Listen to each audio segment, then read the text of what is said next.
So the sustainable development goal that I will choose is SDG 2, Zero Hunger, and SDG 4, Quality Education. Continue with a video about the challenge that SDG number 2 and number 4 face.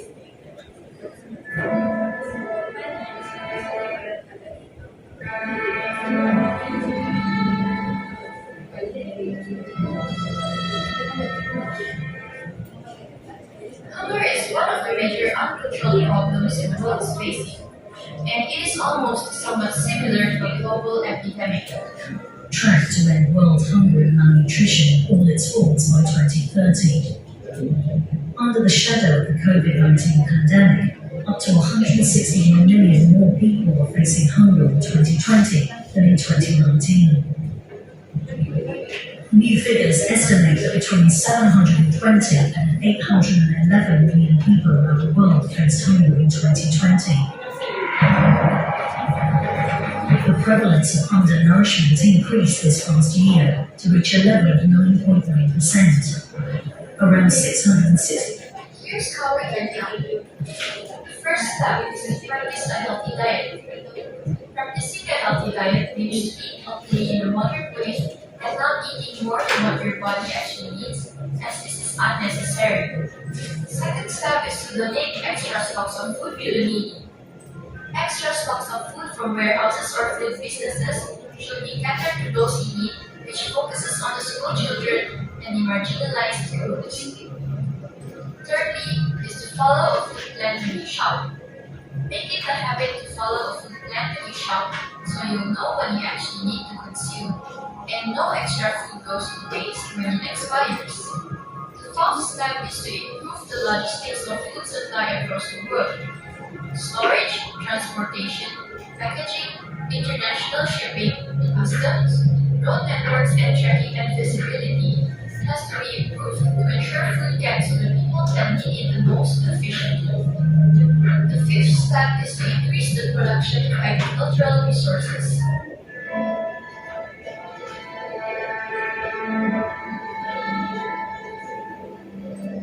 According to data from the United Nations, more than 260 million children in the world are still not attending school. Or rather, they cannot go to school. You heard right. There are more than 260 million children around the world who do not or cannot go to school. Isn't that unbelievable? Sometimes this happens when children live far away from their schools and have to travel very long distances every day to go to school. Can you imagine walking 3 hours to school and then 3 hours back? This is what happens to many children living in developing countries. Poverty is also a factor that limits access to education. Many children have to start working when they're still very young in order to help their families economically. And this situation causes them to leave school before they finish their studies.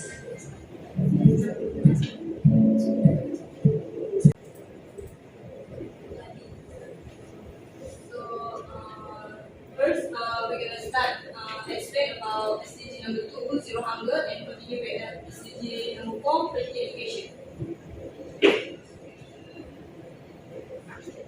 So, this is our group members. I'm Ainul, Najwa, and Intan. So start with SDG 2, Zero Hunger. Zero Hunger is Sustainable Development Goal 2 is about creating a world free of hunger by 2050. The concept of Zero Hunger is end hunger and ensure access by all people, in particular poor and people in vulnerable situations, including infants, to save nutrition and sufficient food all years round. We need to care about it to make sure everyone have enough food to eat. What is safe and nutrition. So this could highlight about to end the zero hunger for in the world.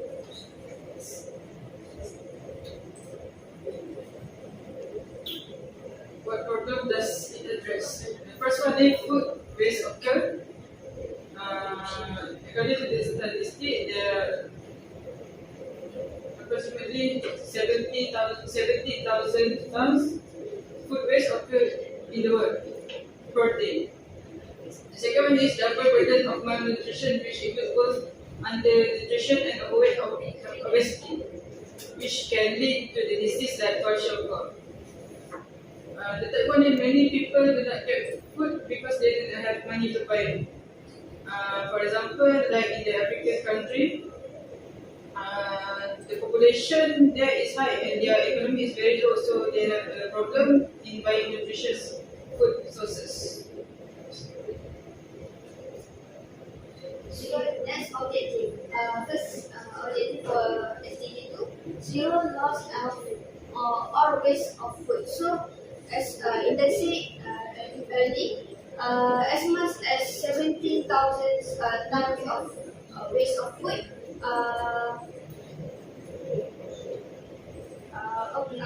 has been recorded per day. So we should concern for those who are not able to get nutrition sources. We need to think wisely in making purchase so that not waste happen. So next, equitable access to educate, nutritious and affordable food. So by this kind of the objective, no more people have to face disease like kwashiorkor. Kwashiorkor is the one of the disease that iron deficiency in the body. So kwashiorkor is mostly happen in Africa, in the poor of the country. Next. This is our program, which is Rise Against Hunger and World Hunger. Next. The strategy implementation, the first one is practice healthy diet. By practicing a healthy diet means to eat healthily in a moderate way. The second one is donate extra food stocks to the needy, which is extra stock of food from warehouses or food businesses should be catered to those in need, which focus on the school children and the marginalized group. The third one is follow food plan when you shop.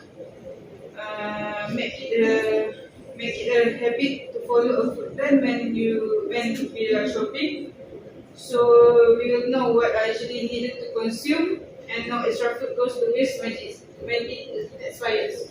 The fourth one is improve the logistic of food supplier, storage, transportation, packaging, international shipping, customs, road networks, and tracking and visibility has to be improved. It is to ensure food get to the people that needs it the most efficiently. The last one is increase the production of agricultural resources. Agricultural resources contribute to the main part of the food chain, thus improving and increasing its quality and production while end hunger by 2030.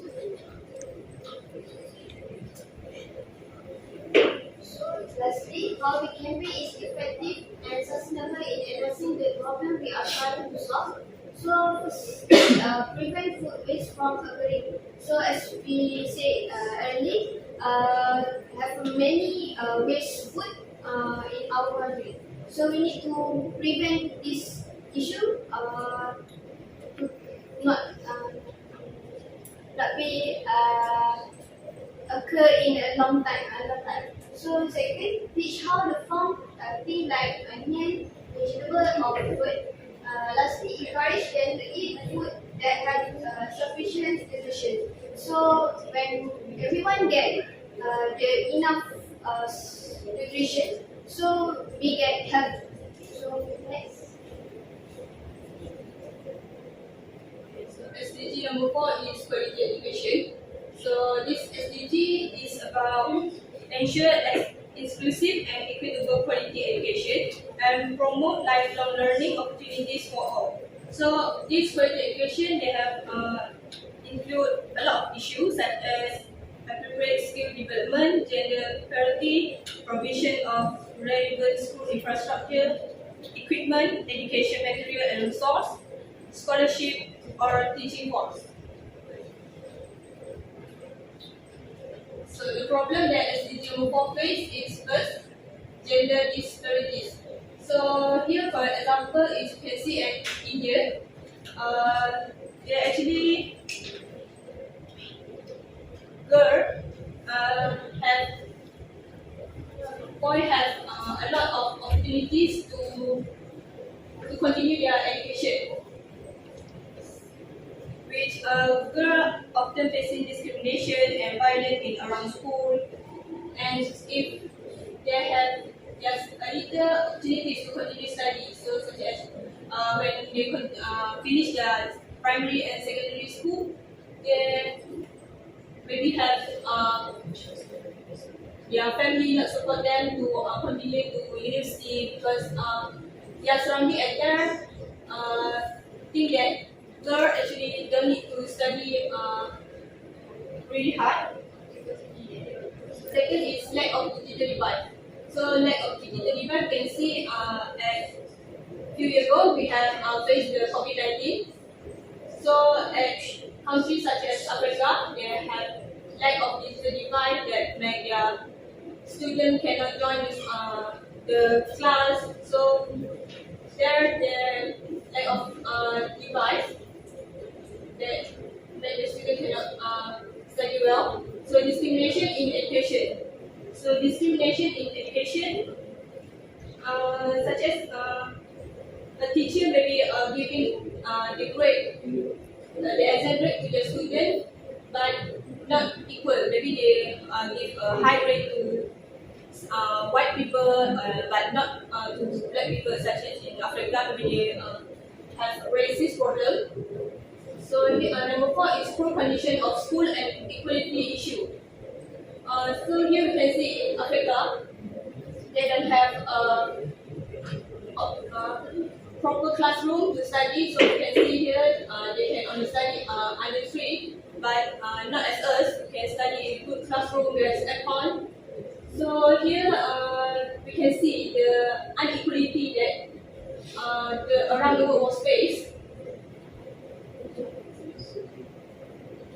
So the objective of SDG number 4 is ensure that all girls and boys complete free, equitable, and quality primary and secondary education. So here they want to make sure that every kid, boy and girl, can continue their study as well. So ensure equal access for all women and men to affordable and quality education, including university. So not only some of the gender can go to university. That's all gender, all people can go to continue their education. Okay, next for the program is education is Depends. Sorry, sir. education is unlimited. It depends on you. So this is the strategy, the implementation for the program. The first is donate. Implementation strategies. Implementation strategy. Okay, the first one is donate your used book. Okay, so by donating your used book, you are providing others with access to knowledge and learning resources. So this strategy helps reduce waste and enable individuals who may not have the means to purchase new books to benefit from reading and educational material. So you can donate the books to the local libraries, school, community centers, or organizations that support literacy program. So the second one is promote and take free online courses. So with the advancement of technology, the internet has become a vast repository of educational content. There are numerous online platforms that offer free courses on a wide range of subjects. So by promoting these resources, you can help others discover and access valuable educational opportunities. The last one is mentor young people. So mentoring involves providing guidance, support and knowledge sharing to individuals who are less experienced or seeking to learn from someone more knowledgeable. So, when becoming a mentor, you can offer tutoring, homework assistance, language instruction, or lesson on specific topics like the United Nations Global Schools Community Organization or online platform. So, based on the program that we have, education is unlimited. It depends on you. So it depends on ourselves to continue our education. So we actually don't need a lot of cost because we can see the accreditation strategy. So we can just take the free online course that don't need any cost. So donate your useful. So that can make the poor or the poor student can just using our book and don't need to use a lot of cost to continue their education, to buy the book. That's all. So that's all from our group.